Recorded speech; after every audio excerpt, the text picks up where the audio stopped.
Olá, amigos da JPTV e do portal JP News. Estamos aqui no Porto das Laranjeiras para mais uma entrevista na beira do rio. Nossa convidada de hoje é a Isabel Vargas. Ela é a diretora do Patrimônio Histórico de Montenegro e tem uma história muito legal na área cultural aqui do município. Já participou muitos anos de carnaval, etc e tal. Tudo bem, Isabel? Tudo bem. Muito obrigado pela presença. Obrigada. A Isabel é educadora, né? É formada em pedagogia, né? Sim. Em que ano isso aconteceu? Qual é que foi o teu primeiro trabalho na área de pedagogia? Tu lembras, Isabel? Quando eu me formei foi no ano de 1977 e eu já trabalhava, né? Eu comecei a trabalhar em 66, em Campo do Meio. Ah, mesmo? Com contrato? Com contrato, ia de trem para lá. Campo do Meio, que bacana! Ia de trem para lá e depois voltava no meio da tarde com um ônibus que passava lá pelas 2h30, por aí passava um ônibus que voltava, né? Onde é que tu pegava o trem? Aqui na estação? Na estação, porque naquela altura, 66, ainda tinha movimento de trens, né? Certo. Alguns, já tinha menos movimentos de trem, mas alguns ainda continuavam, né? Foi justamente em meados da década de 60 que houve assim que terminou o movimento de trens, foram retirando, né, e mudando para outra linha, lá para outra estação. Mas é uma verdadeira aventura, então, né? Muito linda, uma aventura muito bonita, assim, que a gente... São memórias, né, que a gente guarda e que é uma coisa completamente encarnada, assim, na história da gente, porque a primeira experiência de trabalho, logicamente, como as primeiras coisas, a gente nunca esquece, né? Então foi uma coisa maravilhosa isso das amizades, mesmo que fosse um trecho pequenino, assim, do trem, a gente se relacionava com pessoas, conversava. A linha saía aqui da estação e ia até Campo do Meio ou não? Sim, ela ia até Caxias, Tinha uma estação em Santos Reis, né? Havia uma estação em Santos Reis, mas tinha uma parada em Campo do Meio. Uma parada em Campo do Meio. E ali tu descia. Ali eu descia. Certo. E eram turmas seriadas na época? Sim, quando eu comecei, a escola tinha apenas 2 professoras, era até 5º ano, e tinha 2 professoras, uma que atendia a 1ª e 2ª série e a outra que atendia a 3ª, 4º e 5º ano, naquela vez, né? Não era ainda série. E então, quando eu cheguei, houve um acerto bem bacana para a escola, porque a professora que trabalhava com 1ª e 2ª série foi trabalhar com 3ª e 4ª série. Certo. E a professora do 5º ano, ela ficou só com o 5º ano que tinha que preparar para a admissão. Então foi bacana, assim, isso foi no dia 25 de abril de 66 que eu comecei a trabalhar, né? Certo. E tem também um aspecto interessante de história já, né? Para mim, que nesse momento da vida sou bem ligada a essas coisas. Quando a gente é bem jovem, a gente dá menos importância para essas coisas, né? Mas assim, é interessante que essa escola, hoje ela foi tombada para o patrimônio histórico do município, porque é das únicas, eu acho que é a única brisoleta dessa região, né? Claro. E hoje em dia também ela trocou de nome para o nome da professora que me acolheu lá, que era a diretora da escola, que é a dona Mafalda Padilha. Ela era da localidade mesmo? Sim, ela é dali, do Lajadinho, por ali. Bacana. Bom, hoje está muito comum as escolas aplicarem os 2 turnos, né? O contraturno escolar. Isso foi uma iniciativa lá longe que o Brizola trouxe, né? Tu chegaste a pegar essa época, Isabel? Que os alunos ficavam o dia todo na escola? Não, assim, aqui em Montenegro até tem o CIEP aqui, né? Que é uma escola que tem formato, Brizola também, né? Mas eu digo naquela época. Não, naquela época lá em Campo do Meio não era assim? Não era assim. Era um turno de escola, naquela época só havia aulas de manhã por causa desse detalhe do número de professores, né? Daí todos os alunos vinham de manhã para poderem ser atendidos. Às vezes a professora indo para uma sala e para outra sala. E não almoçavam no local? Almoçávamos lá, a gente levava alguma coisa e preparava, porque tinha um tempo, porque a gente terminava a aula ao meio-dia e só pelas 2h30, 2h40 que passava o ônibus para a gente voltar para cá, né? Então a gente preparava um almoço muito simples assim. E os alunos não almoçavam na escola? Não almoçavam na escola, eles todos se dirigiam, alguns poucos moravam perto da escola e a maioria morava mais distante. Naquela época também as pessoas andavam distâncias enormes a pé, né? Era normal aquilo. Né? Claro. Bom, depois da escola lá do Campo do Meio, qual foi a tua trajetória na área da educação? Então, eu vim para Montenegro no ano de 68, eu vim. Eu tinha feito concurso, eu fui bem classificada. Município ou estado? Estado. Estado. E eu tive essa oportunidade de vir para Montenegro, para a Escola Manuel de Souza Moraes, que estava começando recentemente, tinha começado em 66 a escola já também. E recentemente tinha se mudado para o prédio, porque quando a escola começou, que era a escola integrada, né? Certo. Umas escolas de um formato especial, que tinha umas poucas no Rio Grande do Sul, me parece que eram 8 que havia no Rio Grande do Sul. Ela começou na Capela do Rosário, porque a escola foi autorizada e não tinha prédio pronto. Então ela começou a funcionar lá na Capelinha do Rosário. E depois acho que foi 67 que ela mudou para o prédio novo, e em 68 eu assumi já naquele prédio lá, que hoje está sendo reformado também, né? Certo. Perdeu um pouco aquelas características que havia. E coincidentemente, no dia de ontem, eu encontrei com um aluno dos primeiríssimos anos do meu trabalho na Manuel de Souza Moraes, que é o Flávio, e hoje encontrei com uma outra, que é a Beth, né? E nós recordamos coisas lindas, porque aquela escola, ela tinha uma forma muito interessante, sabe? Sim. Que ela era assim... Inovadora, né? Sim, inovadora. Ela era uma escola que se propunha, assim, claramente a compor e dar força para que cada vez fosse mais forte essa relação, a escola, família, comunidade. Interessante. O emblema da escola, inclusive, é um triângulo, que nos vértices tem um círculo onde tem essas palavras: escola, família, comunidade. Chegasse a ser diretora lá, né? Cheguei a ser diretora por um breve tempo lá. E qual é esse diferencial para atrair a comunidade escolar num todo para dentro da escola integrada, né? Ou para Manuel? Ou seja, trazer os pais, professores, irmãos dos alunos. O que vocês faziam e o que a escola faz? Tem esse diferencial?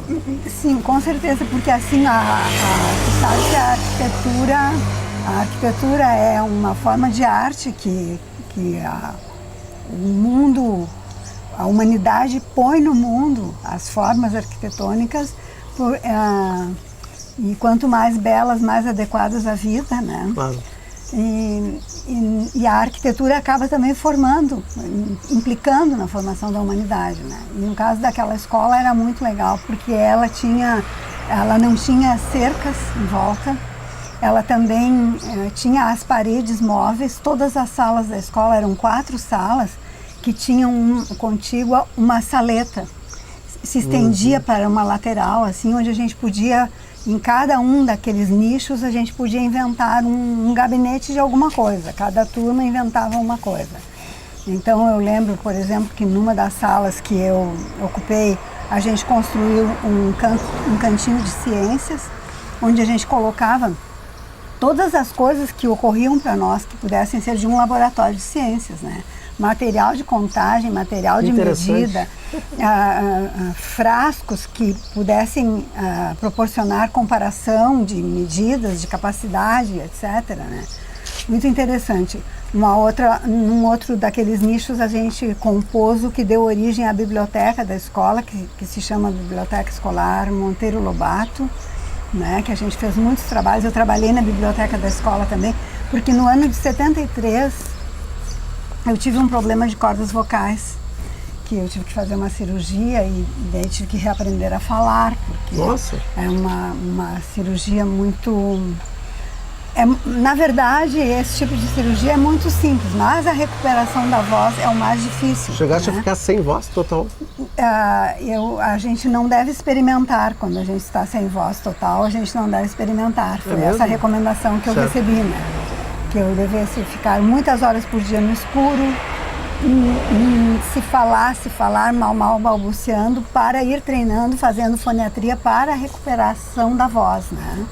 Então não experimentasse falar mais alto, que era para não causar um rompimento, alguma coisa assim, né? Esse é o problema desse tipo de cirurgia, que ela é fácil, como eu disse, que é uma simples decorticação das cordas vocais, mas como daí é um problema de flacidez da corda vocal, ela pode desgovernar, assim, né? Então, eu depois tive uma licença, né? Tentei interromper a licença, quase perdi a voz mesmo, porque eu não queria ficar longe, porque os meus alunos estavam quase lendo, foi em setembro que eu fiz essa cirurgia, e eu era professora da primeira série, eles estavam quase lendo, assim, né? Inclusive a professora que me substituiu, daí eu tentei voltar, e daí piorou o negócio lá na foniatria, a fonoaudióloga percebeu que tinha uma coisa que estava mal, voltei para o médico, daí eu contei que eu tinha interrompido a minha licença, né? Daí eu ganhei um grande de um xingão, claro. E daí retomei a licença e inclusive uma das professoras que me substituiu foi a Celisa, tua irmã, né? Que ela era minha colega de escola. Foi um tempo muito bacana também. A gente guarda muitas memórias bonitas, assim. E depois, então, tem uma turma de primeira série que eu acompanhei para a segunda série, porque eu tinha feito um curso, que eles fizeram uma seleção de professores de primeira série para fazer uma experiência de continuidade, assim, tipo assim, não reprovar crianças na primeira série, mas muito bem capacitá-las para que elas tivessem um padrão de alfabetização de grande qualidade, claro. Sabe? Eu fui uma professora que participei desse curso. E daí eu fiz essa experiência, tenho lindas lembranças também. Qual a sensação de trabalhar com alfabetização? É maravilhosa, né? Imagino, né? Assim, uma coisa, é uma participação num momento tão íntimo e maravilhoso da vida da pessoa, claro. Porque na verdade... E tão importante, né? Na verdade é a pessoa que se alfabetiza, não sou eu. Eu não alfabetizei a ninguém, né? Eu sou partícipe daquilo ali, sou uma incentivadora daquilo ali, uma feliz ao redor dos que se alfabetizaram, porque dá uma felicidade muito grande, né? Certo. Muita alegria mesmo por causa disso, né? Passaste por outras escolas também, né, Isabel? Passei por poucas escolas eu passei. São José? São José também. Tempo das freiras? Sim, eu estudei no São José e mais tarde fui convidada para trabalhar na escola, né? Tive uma experiência curta ali no São José, mas trabalhei com curso de magistério. Foi com a irmã Odila? Algumas didáticas, também a irmã Odila. Lecionei didática da linguagem, didática das ciências, né? E também trabalhei um pouco com orientação de estágio, né? Tem algumas professoras aqui na cidade que a gente teve essa experiência, essa partilha, né? Que é um outro momento, uma Isabel, dificuldade muito grande. Como é que tu vê a diferença de formação entre os professores normais e os religiosos? Nós tivemos aqui em Montenegro os jesuítas, que depois migraram para Apareci Novo, tivemos os irmãos maristas, tivemos as irmãs do São José. Como é que tu vê essa educação a partir dos religiosos? Assim, eu estudei eu sou de uma família profundamente religiosa, né? Então, eu estudei no São José a partir do 3º ano primário. Sim. Então, assim, é o final do curso primário, o ginásio, o curso normal, né? E depois essa experiência de magistério ali. É um bom tempo, né? É um bom tempo, um bom tempo mesmo, né? E eu posso dizer assim que a profundeza assim do ensinamento, que eu também não sei se eu atribuo ao fato de ser uma escola religiosa ou ao fato da antiguidade, né? Mas o fato é que a gente tinha como, assim, naquela época em que eu estudei, né? Então, a gente tinha como essa coisa da concentração, o foco completo ou quase completo nas matérias, digamos assim, que a gente estava aprendendo. A questão da disciplina também, bastante rigorosa, por vezes aborrecente, assim, a exigência disciplinar, né?